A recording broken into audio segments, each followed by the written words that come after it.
100 meter lagi masuk pemukiman, teror gajah liar hantui warga. Per malam belasan ekor melintas. Gajah liar menghantui warga Kecamatan Talang Ubi, Kabupaten Pali, Sumsel.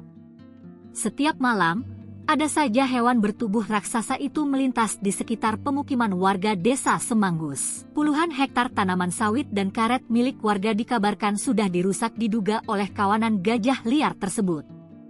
Bahkan, baru-baru ini ada gajah yang masuk ke permukiman warga dan hanya berjarak sekitar 100 meter. Beruntungnya, gajah tersebut lari dan tidak merusak rumah warga.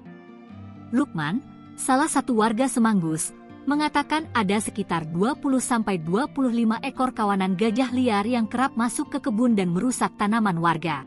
Yang aktif setiap malamnya, ada sekitar 4-15 ekor gajah, ujar Lukman, Jumat, 7 Februari 2025. Dengan adanya kejadian ini, Lukman mengatakan para warga terpaksa berjaga di kebun untuk mengusir kawanan gajah tersebut agar tidak merusak tanaman. Sementara itu, Kepala Desa Semanggus Lian Sasnadi mengatakan aktivitas gajah liar masuk ke kebun dan pemukiman warga sudah sangat meresahkan. Warga setempat mengaku resah dan ketakutan.